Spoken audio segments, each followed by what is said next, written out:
Magandang umaga sa inyo, Congressman. Magandang umaga, Alvin. Magandang umaga sa inyong mga tagapakinig ng iyong programa. Opo, makikibalita lang po kami kung kasi kayo ang naatasang sa komite ano po na himayin itong iba't ibang panukalang batas kaugnay po sa political dynasty. Nasang banda na po ba tayo? Yaman din lang na sinabi din ng Malacanang na prioridad po ito. Nasang banda na po yung usad ng ating diskusyon? Umuunsa dito, no? In fact, ngayong araw nakaschedule tayo sa ating public consultation sa Cavite. So nasa committee pa rin, nagkaroon ng po tayo ng dalawang pagpupulong. Nung last po, nung isang araw ay masaya po tayo dahil yung nag-grant yung invitation. We were gracefully attended by four retired justices.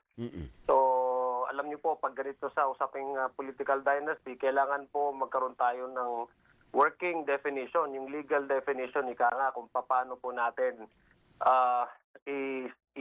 i-determine saan degree of civil relationship natin po pwedeng payagan o hindi payagan yung mga tumatakbo. So sa ngayon, Alvin, nasa committee level pa, pinag-uusapan pa at kumukuha tayo ng mga inputs tsaka mga insights.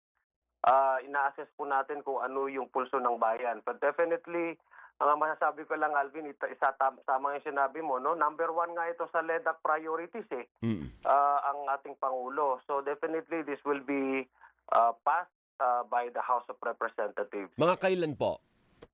Ang tinitingnan natin, Alvin, kasi siyempre kasama yan sa LEDAC priority. Ang pagkakaalam ko din, ang Senado ay umuunsad na rin yung kanilang bersyon.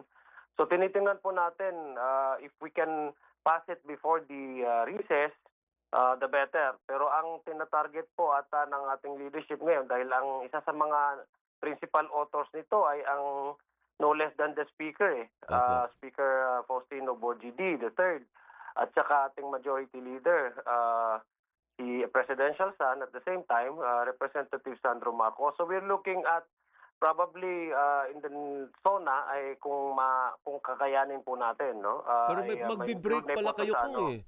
May break ano pala po? magbe-break pala kayo, 'di ba? Kailan yan? May Holy Week break kayo, 'di ba? Yes, Alvin, magbe-break tayo kaya nga sabi ko kanina, matapos itong committee, mag-due for committee report. Para doon na po sa plenaryo natin mapag-usapan ito. Kasi sa ngayon, ang stage po natin ay sa committee, ibig sabihin we are still gathering inputs from our stakeholders. Nag-hold po tayo ng public hearing. In fact, today, magpa-public consultation tayo. Next week, we will be in Cebu and Cagayan de Oro. So immediately after that, we will transmit the committee report to the Committee on Rules for its inclusion in the order of business para mapag-usapan na po on second reading. So we are targeting, I'm just laying down the process by which the regular legislation goes through, no? So hopefully before recess ay mapag-usapan na po sa plenary, and hopefully kasi hindi natin masasabi kung papaano yung boto ng ating mga kasamahan. But what we can assure you, Alvin, is that it will be due for committee report before the break. So anong tinitingnan na degree? Ano? Kasi doon ata nagkakatalo. Ano ba? Fourth, third ba? Ipaliwanag mo nga kung Zia. Pag third, ano ibig sabihin nun? Pag third degree, mag-ina, ganun lang. Yung sa first degree mag-asawa, ina, ama, no? Yung sa second degree, kasama na po yun yung kapatid. Okay. No? Asawa, anak, lolo, lola, kapatid. Yung sa third degree, pamangkin. Kasama na yung pamangkin doon. Yung fourth degree, pinsan.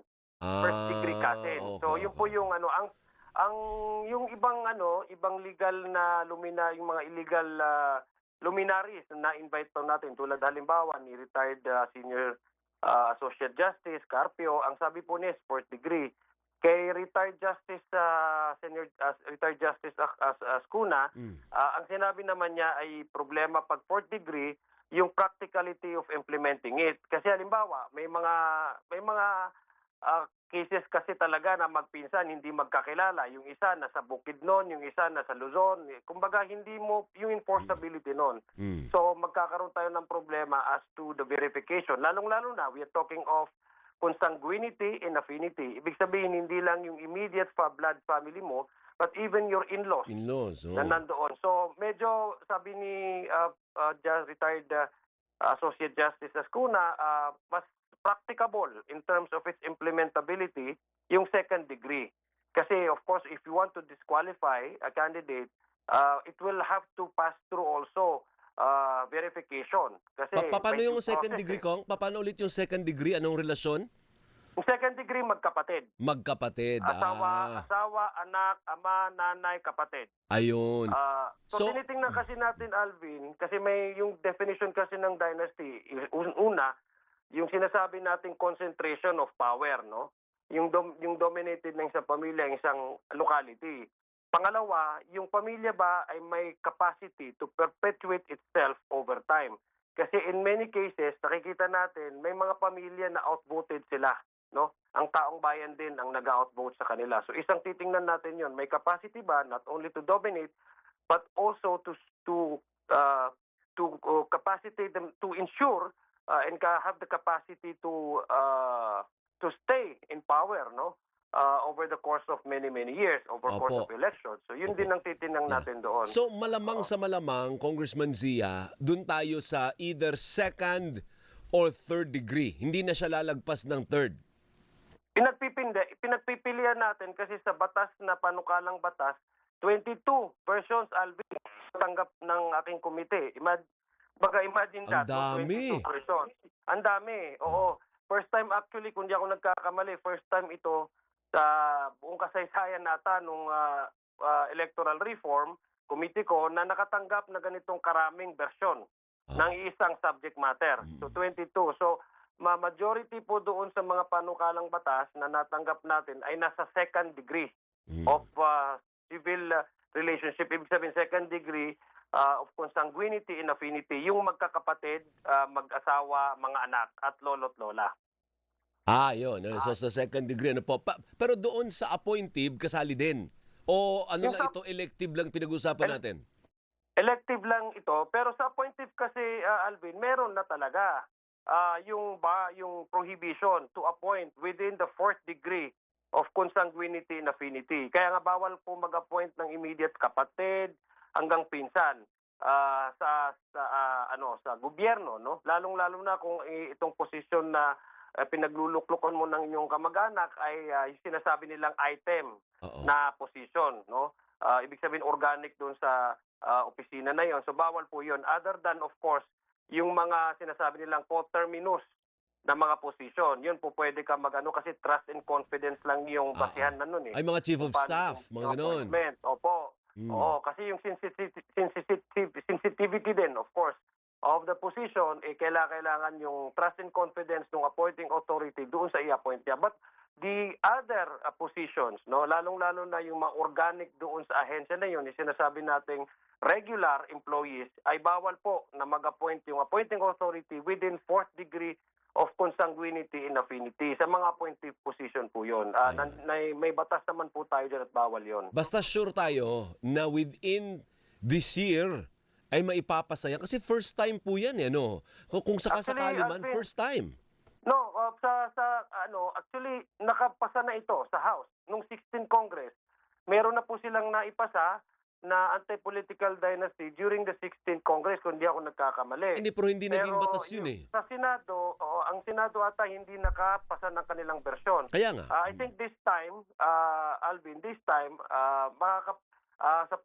sa palagay ko at naririnig ko, umuunsad din yung sa Senado kasi mag-hold din sila ng kanilang public consultation similar with what we're doing, no, in the House of Representatives. So ang aking assurance sa iyo, Alvin, as far as my committee is concerned, as far as how the development of the discussion over this matter is concerned, ay makakapasa ito sa House of Representatives.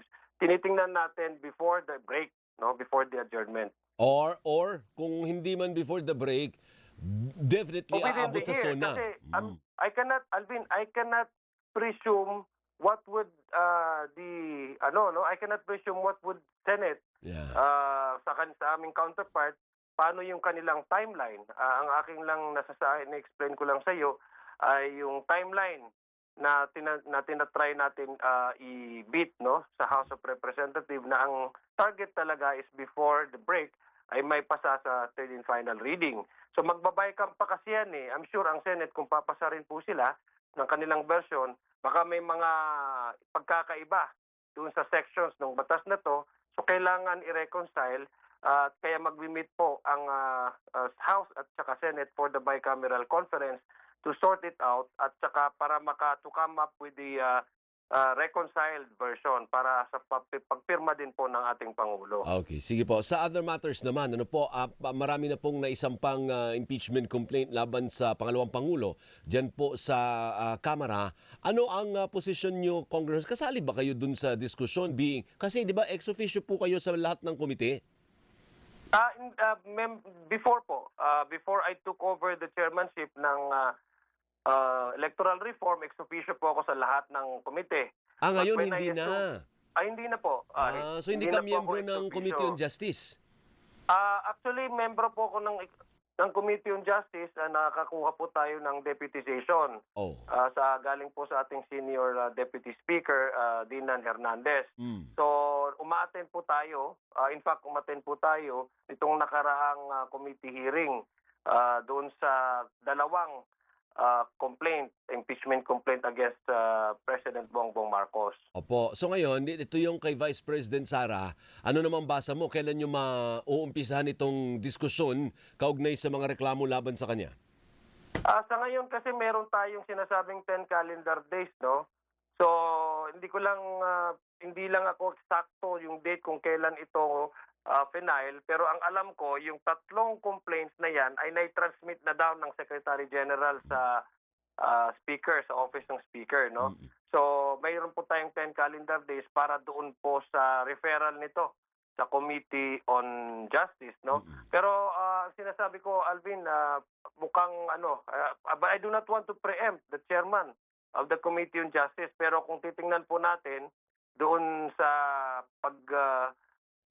pag-schedule ng 2 impeachment complaint ay mukhang more or less similar with the timeline ang mangyayari po dito sa 3 complaint against the Vice President. Opo, may mga Pero I'm not preempting kasi may naman. Alvin. Si Congresswoman Jervil dapat ano po. Yeah, But you are a member naman ng komite kaya may karapatan ka namang magsabi ano po. But pahingi naman ng reaksyon, may mga naririnig ako na marami na raw sa mga kabaro mo ang mukhang naninimbang na, Congressman, ha? Kasi, paano kung maging presidente nga, by 2028, si Vice President Sara, naku, lagot kayo, lahat ng kumontra sa kanya, markado kayo. Totoo ba na may gano'n na mukhang malabo yung 1/3 of the House of Representatives dahil marami na ang mukhang malapit ng bumalimbing at pumunta sa kampo ni Vice President Sara? Actually, personally, Alvin, I have to be honest with you, wala pa akong nakakausap sa mga ibang partido. Kasi may mga leadership caucus yan eh. Pero ako, in-anticipate ko talaga, Alvin, in this time around, it will be an uphill battle. Dahil hindi mo talaga matatanggal yan, yung consideration, yung political consideration ng bawat miyembro ng House of Representatives, especially pag halfway to the end of the administration, in any administration for that matter. So, lalong-lalo na ngayon, Alvin, yung karamihan din dyan na sa membro ngayon ng 20th Congress ay hindi miyembro ng 19th Congress. Mga baguhan. So hindi ho sila nasali doon sa na-approve na articles of impeachment na na-transmit nga sa Senate which became the subject of an MR, no, sa Supreme Court. So I anticipate na the numbers who signed the impeachment complaints previously in the last Congress would not be the same number here in this current Congress, no? So totoo nga na hindi kakayanin. Alam ko, in-anticipate ko kasi there will definitely be some personal and political probably balancing that some of the members of the House are trying to consider. Opo, so that's given. So totoong hindi kaya. Mukhang hindi kaya yung 1/3. Well, I'm not saying hindi kaya, but I'm saying it's going to be a challenge, no? Kasi nga sabi ko, number one is may mga members dyan ngayon sa House na hindi miyembro before. So definitely, if we would ask them, hindi titingnan nila yung mga articles of impeachment kung ano yung mga complaint kasi hindi naman talaga din nila ata nabasa o nahimay yung mga complaints na naipasa ng mga articles of impeachment nung nakaraang Kongreso. Sige. Hanggang dyan muna tayo, Kong. Nice to talk to you as always. At thank you for Okay, waking up no na problem, maaga. Ha? Alvin. Mabuhay ka. Thank you po. Maraming salamat, Alvin, sa pagkakataon na magandang umaga po. Si Congressman Zia Alonto Adyong ng unang distrito po ng Lanao del Sur at House Assistant Majority Leader at ang pinuno po ng